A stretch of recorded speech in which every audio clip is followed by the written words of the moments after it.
Hey everyone, my name is Amanda, and I want to welcome you to this vlog where I have shared the up and down emotional roller coaster that is life after getting a late autism and ADHD diagnosis.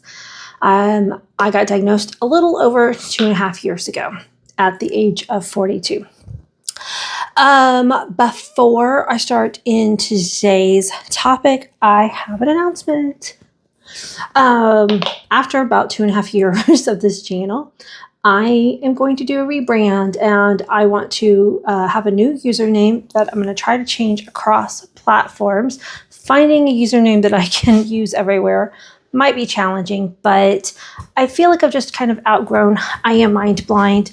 It's where I got my channel started, talking about aphantasia, mind blindness. I can't visualize in my mind. A lot of people just don't know what mind blind is, and it also has a negative connotation because even though in the aphantasia community it's used quite often, in the autism community, it was originally a derogatory term, where doctors and stuff would call autistic people mind blind. And I kind of decided to reclaim the word, but after 2.5 years, I'm just ready for a new username. I'm not going to announce it yet because I don't know what it's going to be. I'm in the brainstorming stages, but I figured rebranding is kind of a big deal and can cause a lot of confusion on a channel. So I want to just kind of give people a heads up to know to look for it as I go through the process of trying to find a new username. Okay, today I want to talk about what happened to me on the Threads app and this week. It wasn't pretty. I don't want to say happened to me. It happened to the community, and I don't know. Okay, so for people who are not on Threads, which is a lot of you, but stay tuned because this topic is not Thread specific. It is about the autistic community. So it actually all started on Facebook for me. I'm in a local moms group, and there was a mom who posted, and she said that her 3-year-old child just got diagnosed autistic, and she said the doctor was recommending, certain therapies like OT and ABA and a couple other things, speech therapy. And she wanted to know if anybody had any kind of advice.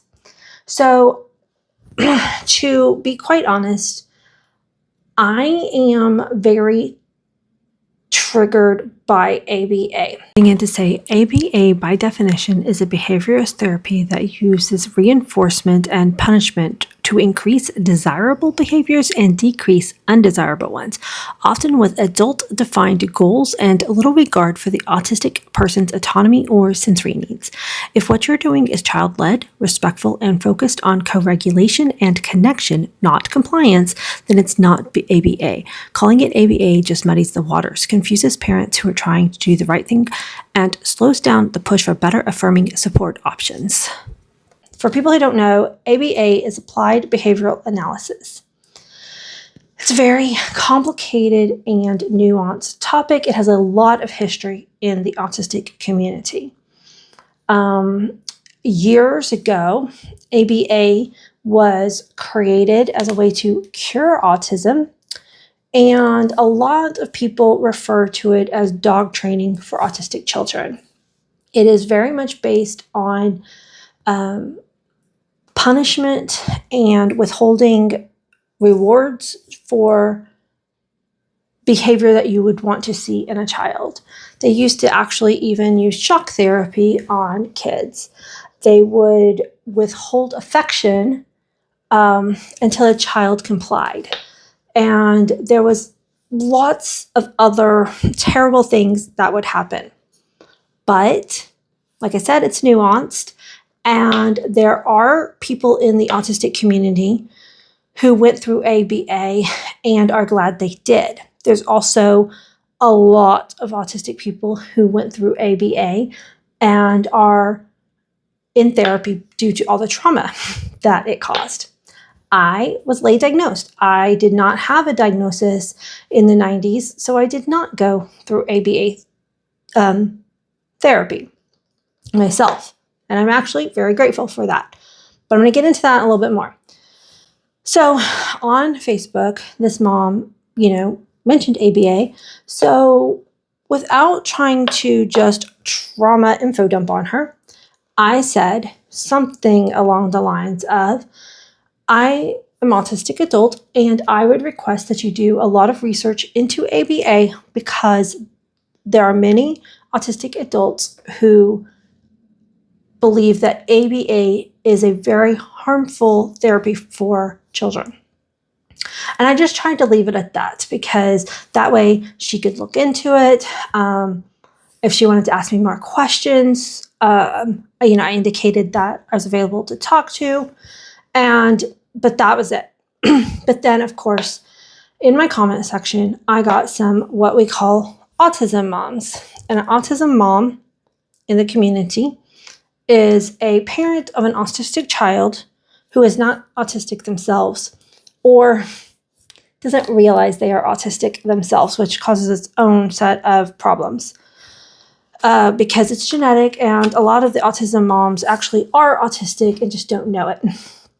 But not all of them. Some of them are because they adopted an autistic child. Sometimes it's the father that was autistic. There may be cases where autism skips generations. I'm not a geneticist. I have not looked into all of that. But there's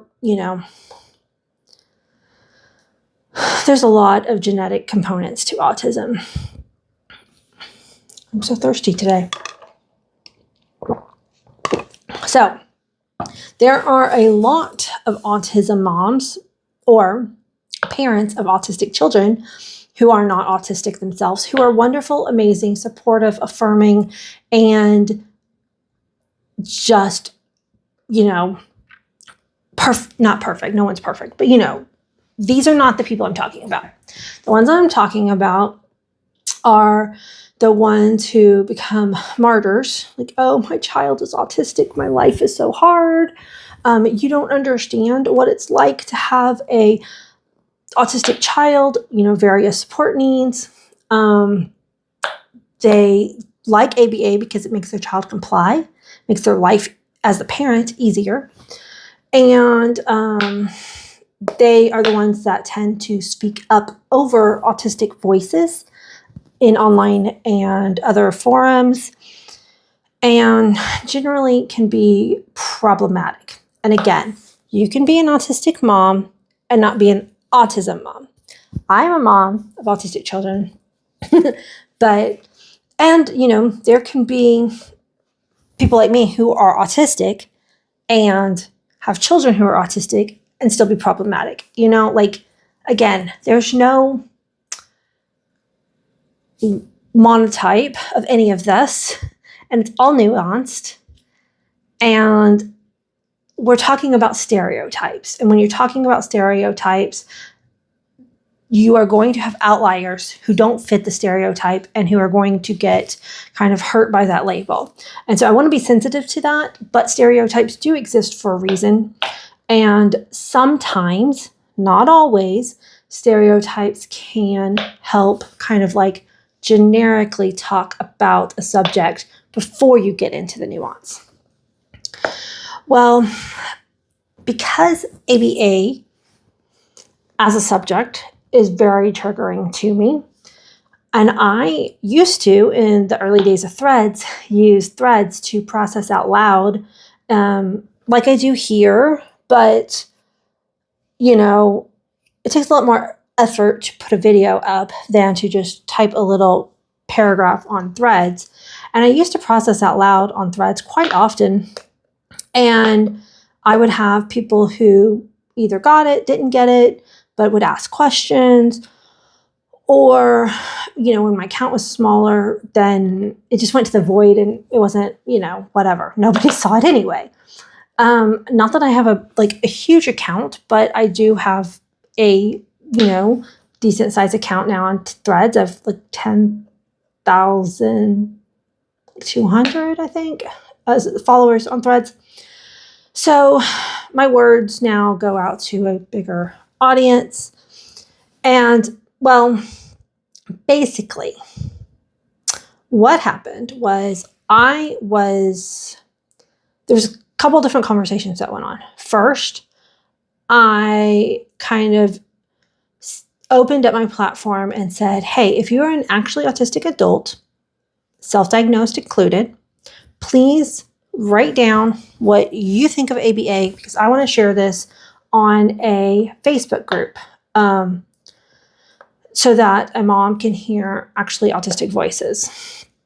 And a lot of people wrote on that thread. There were a couple people, like I said, who said that they benefited from ABA.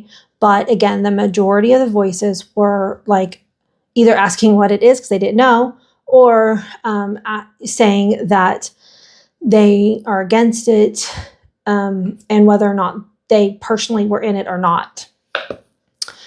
Well, because the topic was still in my mind, I was trying to process out loud and sort through why ABA is so triggering to me when I personally did not go through the program. And I want people to remember that you can be traumatized by something that you don't directly experience. This happens to a lot of people.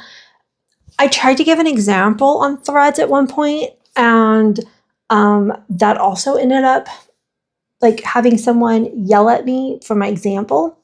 I asked my therapist, was I wrong to give this example? And she said, absolutely not. It was a really good example. The person kind of proved my point. And if you're watching my video and you were the one who said this, I didn't mean to trigger you. I was trying to explain how people can be traumatized by something they don't directly experience. And the example I gave was a kid who watches a parent, like their mom, being beaten, may have not been beaten directly, but is still traumatized by that experience. They weren't directly beaten. It was still traumatic. They may be very triggered by any domestic violence type of discussions. And so someone came in the comments and said, don't you dare compare ABA, not even ABA, but just the fact that you can be triggered if you didn't directly experience something, because that happened. My mom was hit, and I'm like, you just proved my point.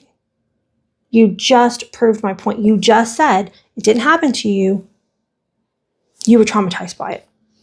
But I understand emotions were very high. A lot of people were very upset, different levels on this whole conversation. So I made a post where I was trying to explain that even though I didn't go through ABA, I, as an undiagnosed child, was traumatized by applied behavioral therapy, not directly, but by society. Because everything that I did as a child, if it was an autistic trait, it was told to minimize, to make myself smaller, to be quiet, don't ask as many questions, don't be weird, don't stand out, hide yourself away, and then you'll be a good girl, and we're going to praise all of these behaviors of your masking. So what I said, literally, what I said was society was my ABA. Keep in mind, you only have 500 characters on Threads unless you start threading a thing down. And the more you do, it gets broken up. People don't read the whole thing, so I try to keep my things in a 500 character post as often as I can. So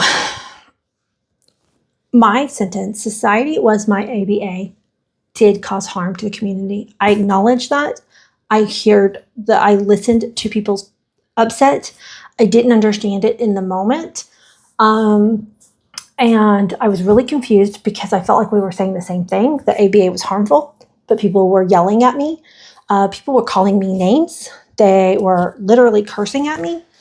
I got very overwhelmed. I started to have a meltdown. I started blocking people left and right. I ended up blocking people who called me names. I blocked people who I later realized were triggering a pathological demand avoidance response out of me. And I was blocking people who basically were just triggering rejective sensitivity dysphoria. And I was deleting some posts. But I was in the middle of a meltdown because I felt like several people were all attacking me on, at this point, 3 different ABA posts. And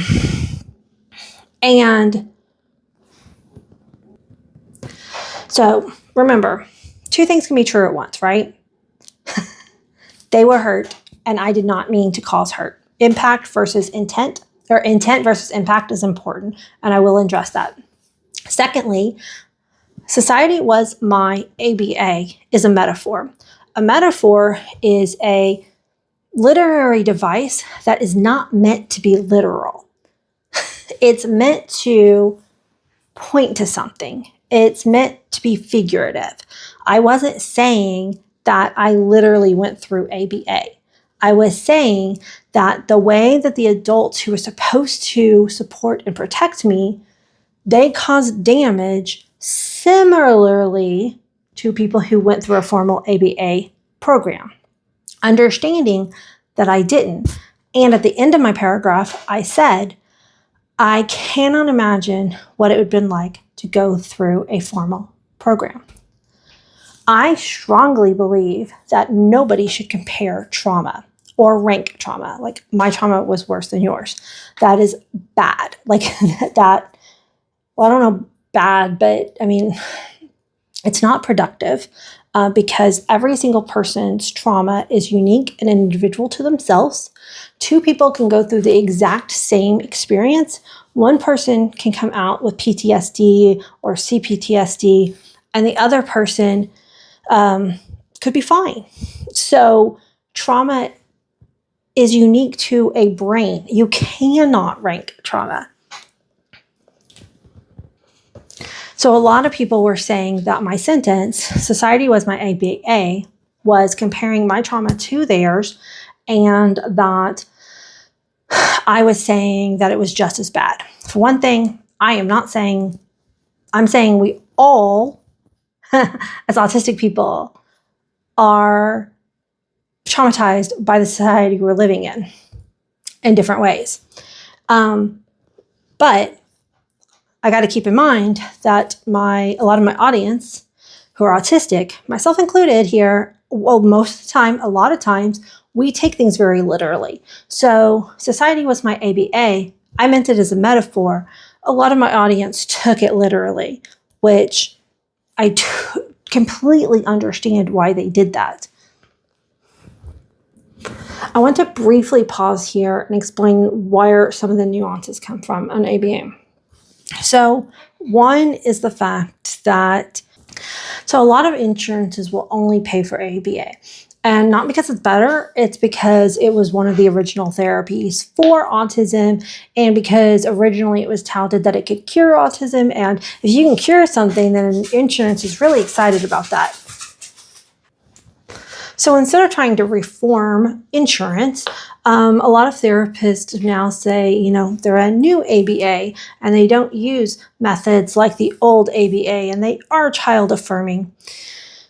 This is problematic because it makes it very confusing for parents who are new or trying to understand, or, you're never going to go into a clinic, even like an old ABA system, and be like, hey, is this really good for my child? And they're going to say, no, of course not. Why would you bring your child here? No, of course, the people who are working the other ways, the old ways, they still believe what they're doing is correct and good for the kid, even though it causes long-term trauma. Wow, that's being silly. So there's that. So sometimes, especially if you have a child who is self-harming or harming others and you need help as a parent, even if it's not that drastic, but if that's all your insurance will pay for, you got to do what you got to do sometimes.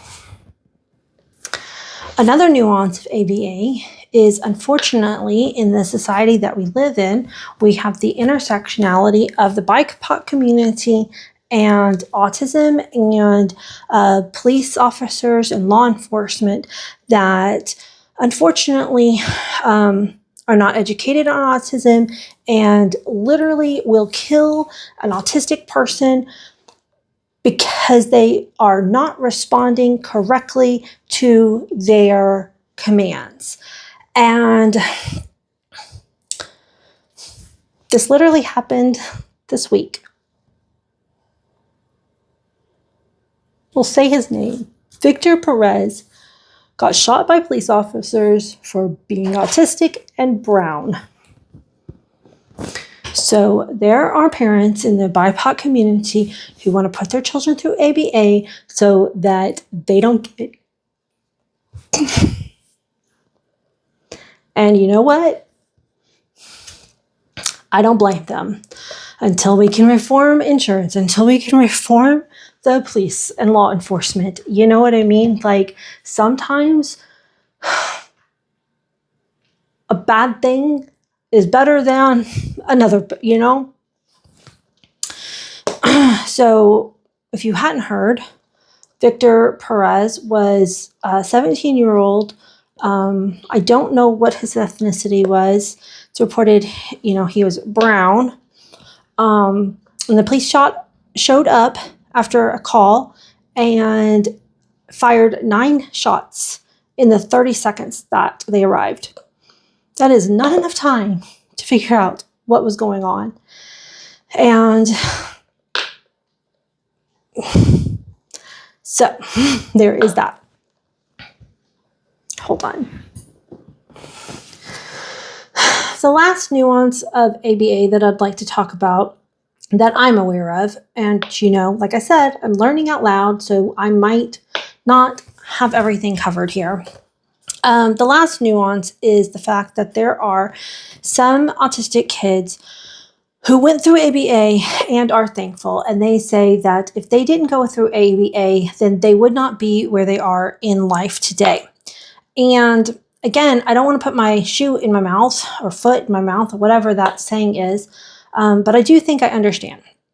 Again, I did not go through ABA, but that doesn't mean that you have to experience something directly to relate or empathize or understand.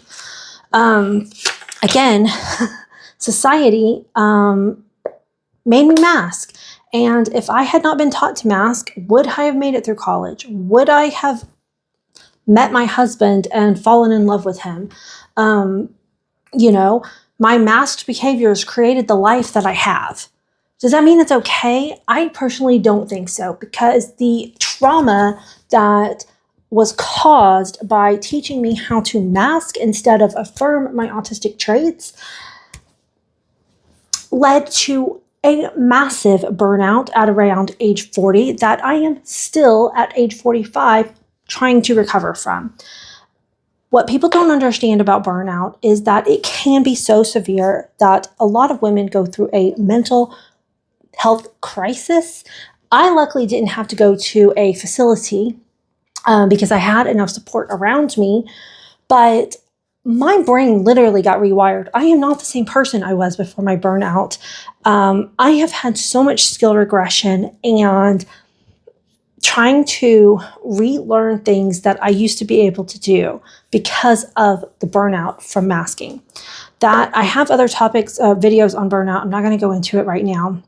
So I do understand what these people are saying who say that because of ABA, they were taught skills to succeed in life.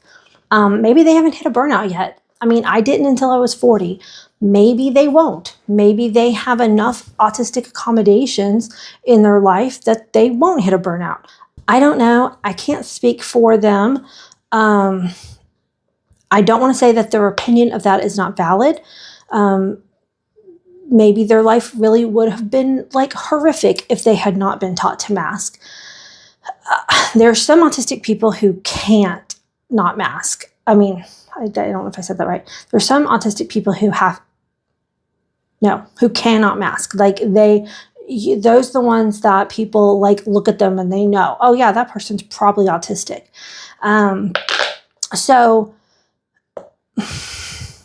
But I want society to get to be like, oh, that person's autistic. How can we accommodate and support their nervous system instead of, hey, let's make them mask so that they can fit in better. But again, it's nuance. There's lots of considerations because the world that we live in and the world that should be are not the same thing. And so we have to sometimes live in the world that is instead of the world that should be. Okay, so let's go back to what happened on Threads. So I inadvertently hurt people in my community. I did not mean to, but once I was able to step back and process, because the words were coming at me and I didn't even understand why they were upset at first. And my brain went into a trauma response and meltdown, and it took me several hours to process what happened. So once I did, and I realized that people misinterpreted my words as a ranking comparison, and people thought that I was not considering all of the nuances of ABA that I was and am, you just can't fit into 500 characters, I realized that I did owe the community an apology. And I may sound a little defensive, and I don't know because sometimes my tone doesn't come across, but I'm feeling a little defensive. And the reason why I'm feeling defensive is because I took the time to step back and think about what was happening in the broader picture. I was like, I am hurting, I am traumatized, I'm trying to share my pain. Y'all are hurting, y'all are traumatized, y'all are telling me that I am wrong and not valid. Some of y'all minimizing my pain or telling me that it doesn't exist or wasn't valid. And then when I also mentioned like, hey, I'm feeling attacked, I had people tell me that I wasn't being attacked. And I said, I'm feeling attacked, and you can't tell somebody what they're feeling. Like that, you can't. You don't know what somebody else is feeling. And if they tell you what you're feeling, you need to believe them. So yes, I did get a little defensive because two things can be true at once. And I wish more people could think about that and remember that. I was very deeply sorry I hurt the community. I was also being hurt at the same time by the community who was not seeing my pain. So I set my pain aside to make an apology, and it's on my Threads account, the whole thing. I did a video, but I just did say that I've got it pulled up here because I read from it because I wanted to make sure I said my words carefully. But I did talk about how that my metaphor was interpreted like I was comparing trauma, and that was not my intention. I regret not seeing how that would land. And then I acknowledged the fact that I got overwhelmed and defensive. Man, I've got hiccups. And I did not handle everything well, as one does when they're in the middle of a meltdown. I said I do stand by what I was trying to say that society is set up to systematically traumatize undiagnosed autistic people, even if they weren't in a formal program. And I will find better words to explain that moving forward. I am listening. I said that I wanted to thank the community for holding me accountable because I do care about this community so very deeply, and I am not above getting things wrong. I want to keep showing up, to do better, to learn, and to listen. I am learning out loud with you guys. Some of these people were diagnosed as children, and some of them get very salty for the new diagnosed autistic people. But I was autistic the entire time. I just didn't have words for it. So my experience as an undiagnosed person is still valid. I was still autistic. I just didn't have a name for it. There was one person that sent me a private message that said, hey, thank you for your apology, and I see that you were hurting too. Thank you. Because I see that y'all were hurting by my words, and I want to take ownership for that. But I was also hurting.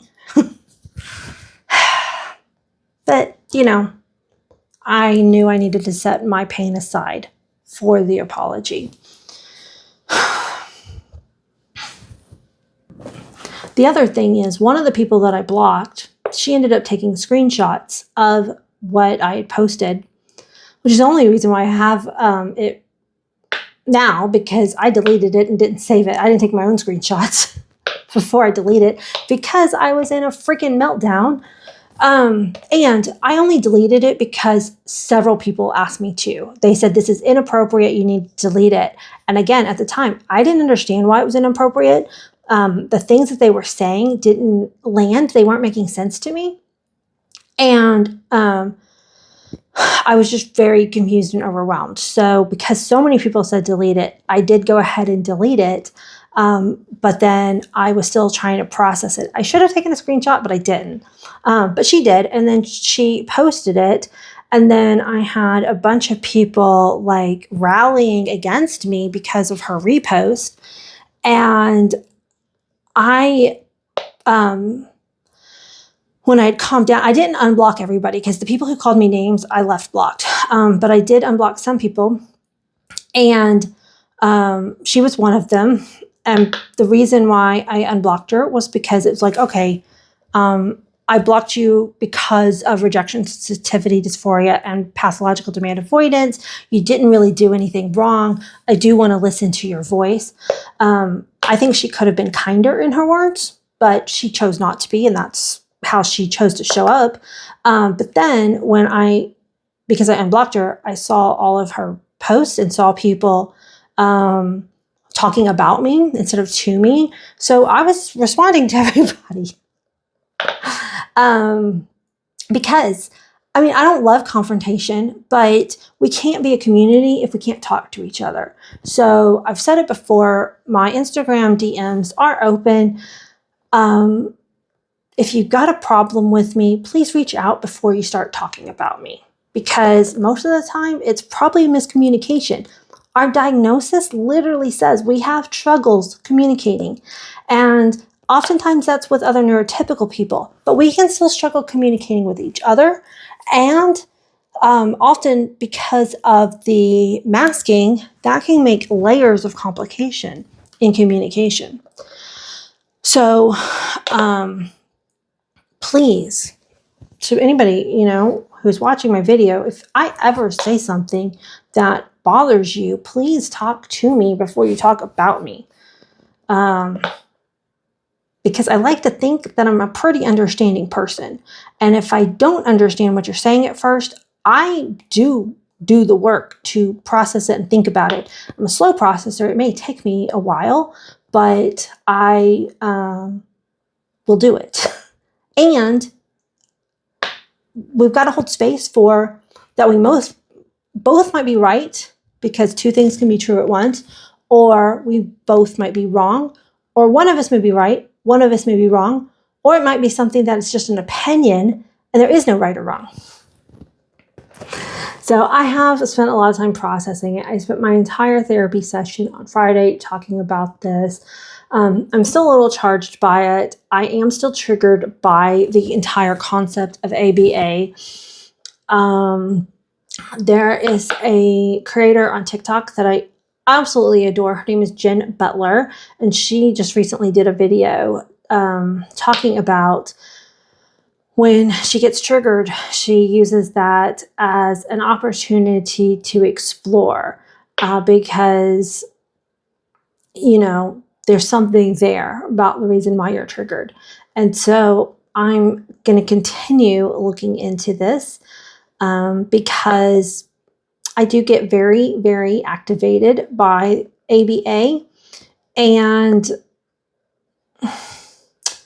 that's just where I'm at right now. I am trying to listen to people who have different views of me on ABA, and I acknowledge that it's very hard for me to do right now because of my own triggers and biases. But I want to end this video on a more positive note. As many of y'all have heard me talk on this channel, I am in an absolutely amazing book club. When I first started the book club, I was very unsure about it. I thought about quitting many times, but I'm glad I stuck with it because the book club has developed into an absolute amazing community. We like to say that the books are what bind us, but we are a community. And I actually took the time, I spent 4 hours one day in a little mini hyperfixation, writing up the community, no, what's the word? The framework for how my book club works. Because it's, like I said, it's way more than a book club. It started as a book club, but it expanded into a community that focuses on mutual aid and support. And we get together for parties and it's just a very tight-knit group of people that I absolutely adore. So I created a framework. It's a Google Doc right now. On how to start this type of community in your area. And like I said, it's like 6 pages long, and I spent like 4 hours creating this. So I'm going to put it, it's a free resource if you're interested in trying to create community in your offline lives. And I will link the link to the Google Doc in the description box. So please take a moment to look at it and share it because the communities we build offline are just as important as the communities we create online. And so with that, even though this video is longer than most, but I had a lot of important things to say, I want to leave you with a poem I wrote about my book club on Thursday night when I went. I'm not a poet. Like I've never really been into poetry. I have never tried to write poetry before, but on my book club last Thursday night, Jenny said, she quoted an author that said, who you aren't isn't interesting. It's Rob Bell quoted that, and that kind of stuck with me that night. And I'm like, yeah, I'm not a poet, but I decided to write a poem. So I'm not a poet, I don't think, from writing one poem, but hey, I did a thing instead of not doing a thing. Okay. Book club. A wedge between friends, a fragile, safe space. Around me, the air bites, but the warmth between us electric. Glaring lights, my eyes squint. A cacophony blasting from the speakers thunders through my chest. Others call it music. My lungs forget how to breathe. The kitchen exhales garlic grease, my nose wrinkles. Nothing escapes me. I anchor myself to the laughter, the rhythm of the stories, a rare magic of connection. It's too much. It's too precious. Raw emotion, unnamed, spilling, uncontained. Thank you for listening to that. The words were bouncing around in my head, and I just decided to write them down. If you got this far in the video, thank you. I do look forward to hearing your comments. And, you know, I try to keep the comment section a safe space, so feel free to share, you know, with appropriateness of the internet. And I will see you guys on the next one.